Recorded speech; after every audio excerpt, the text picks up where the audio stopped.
전체 출생아에 8명의 아이 중에 1명의 아이는 이런 난임 시술을 통해서 태어난다고 보시면 될 것 같아요. 35세 이후에 좀 늦게 난자냉동을 하시는 분들은 좀 그게 효과가 없는 걸까요? 만 35세 이후에도 당연히 난자냉동 가능하고요. 다만 난자의 질이 점점점 떨어지기 때문에 같은 효과를 기대하려면 네, 안녕하세요. 머니투데이 방송 증권제약바이오부 서지은 기자입니다. 최근 초혼 연령이 증가하면서 여성들 임신과 출산 시기가 좀 늦어지고 있는데요. 여기에 난임 환자 수도 꾸준히 증가 추세라고 합니다. 수치를 보면 2018년 22만 명이었던 난임 환자 수가 2023년에는 25만 명을 초과했다고 하는데요. 특히 신혼부부들 이야기 들어보면 난임으로 꽤 고민하고 또 고심하시는 분들이 꽤 있다고 해요. 그래서 제가 난임 전문 병원인 마리아 병원의 남궁혜륜 선생님과 함께 관련 이야기 한번 나눠보려고 스튜디오에 모셨습니다. 안녕하세요, 선생님. 안녕하세요. 안녕하세요. 저는 산부인과 난임 전문의 남궁혜륜입니다. 부부들이 소중한 아이를 만날 수 있게 도와주는 사람이고요. 난임 전문 병원인 서울 마리아 병원에서 진료 보고 있습니다. 요즘에 좀 젊은 부부들 난임 환자 수가 좀 많은지 궁금한데 좀 진료를 하면서 체감을 하세요, 선생님? 최근 들어서 더 증가되는 추세도 있고요. 이제 그 배경으로는 아까 말씀하신 것처럼 이제 평균 결혼 연령이 지금 증가를 하고 있고 그에 따라서 이제 아이를 낳는 나이도 이제 증가를 하고 있는데요.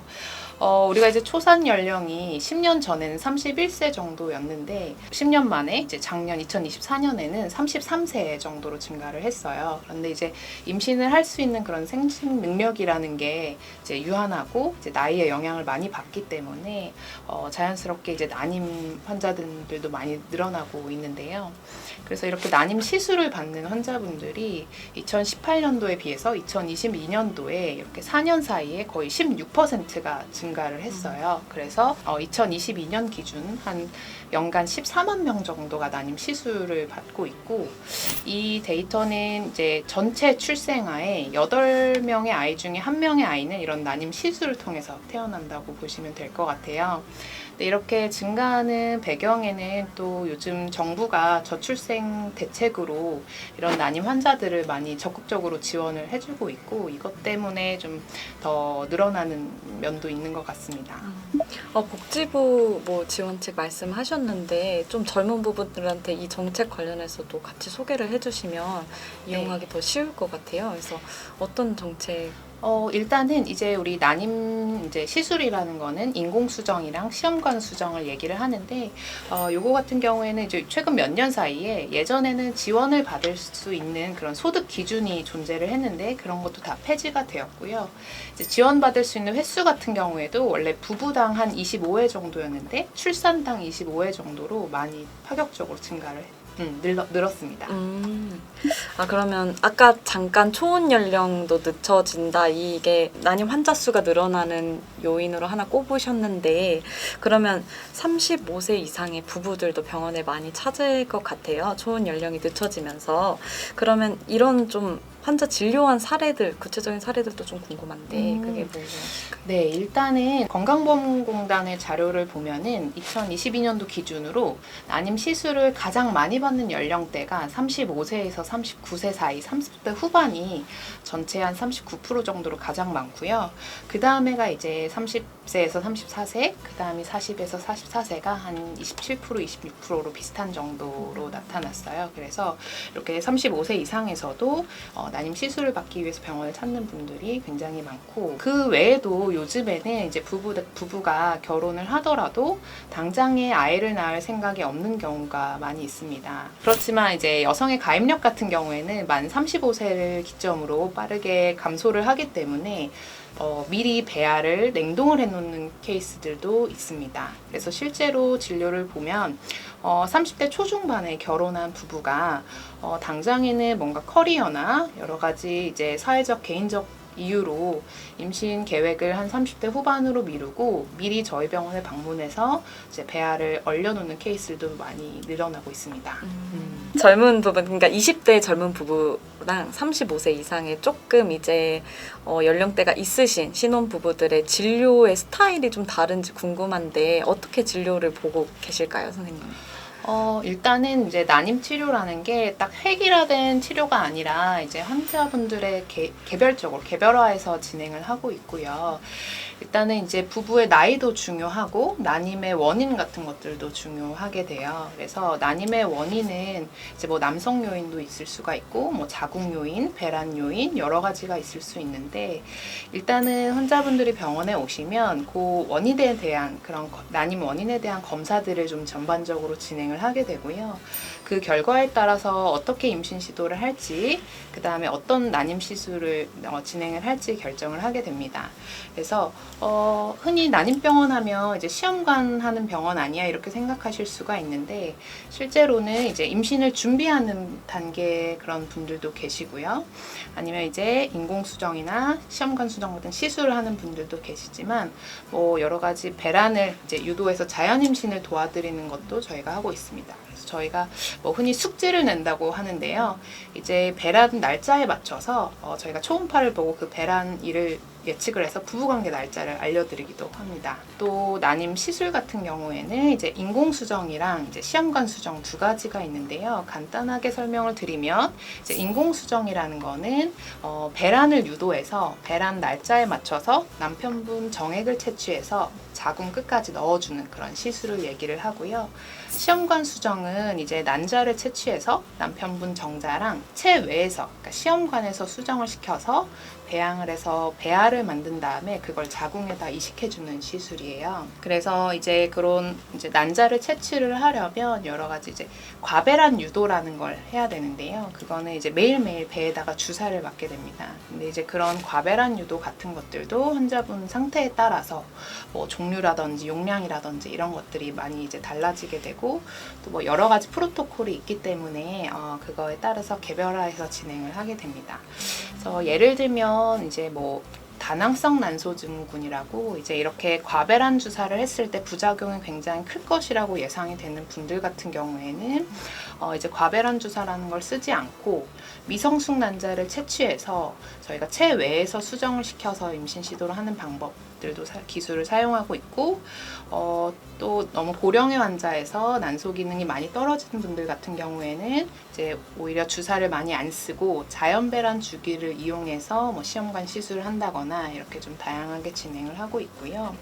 이제 저희 병원 같은 경우에는 이렇게 특히 고령 환자를 위해서 뭔가 배아 발달이나 착상률에 이제 효과가 있다고 알려진 레스베라트롤 같은 그런 항산화제를 사용한 배양액 같은 거를 자체 개발해서 사용을 하고 있는데 이것으로 이제 임신율을 많이 높인 결과를 보였고요. 또 이제 배아를 아까 이제 선별해서 이식을 한다고 말씀을 드렸는데 그 가장 좋은 배아를 선별을 하기 위해서 뭐 타임랩스 같은 기술을 이용을 한다거나 아니면 뭐 고령 환자나 또 반복적으로 유산이 일어나는 분들 아니면 여러 번 막 시험관을 했는데도 착상이 잘 안 되는 분들 같은 경우에는 저희가 이제 배아에서 미리 염색체 이상이 있는지 미리 검사를 해서 정상인 배아만 이식을 해주는 요즘 흔히 PGT라고 부르는 착상 전 유전 검사라는 걸 하기도 합니다. 그래서 이제 환자분들 상태에 따라서 이렇게 다양하게 진행을 하고 있습니다. 그러면 난임 시술 안에 난자 냉동 시술이 들어가는 건지도 궁금한데 그 요즘 젊은 사람 미리 난자를 얼려놓고 막 그런 것들 많잖아요. 네. 연예인분들도 네. 난자 냉동 자기 고민하고 있다 아니면 했다 이렇게 이야기하는 분들도 많은데 그게 이제 난임 시술의 한 분야인지가 좀 궁금한데 어떻게 네, 되나요? 맞습니다. 그래서 난임 시술의 한 분야라고 생각을 하면 되는데 주로는 이제 미혼 여성분들이 이제 선택하는 선택지고요. 쉽게 말하면 아까 이제 시험관 시술의 과정에서 난자 채취해서 정자 채취하고 이제 수정시킨다고 말씀을 드렸는데 말하자면 이제 난자 채취까지만 하고 얼려두는 거예요. 그 다음 스텝부터는 이제 결혼 이후에 똑같이 진행을 한다고 보시면 됩니다. 이제 난자 냉동 같은 경우에는 말씀하셨듯이 요즘 이제 사회적 관심이 워낙 높아지고 있는데요. 저희 병원 같은 경우에도 작년에 핫플레이스 성수동에서 난자 냉동과 관련한 팝업 스토어를 열기도 했어요. 그래서 그때도 많은 분들이 방문을 해주셨는데 어쨌든 우리가 이제 난자 냉동은 여성의 이제 난자라는 거는 특히 만 35세 이후로는 이제 질적으로 많이 이제 떨어지기 때문에 미리 더 젊었을 때 난자를 얼려두는 것이 이제 나중에 임신할 확률에 훨씬 도움이 되기 때문에 좀 진행을 하고 있습니다.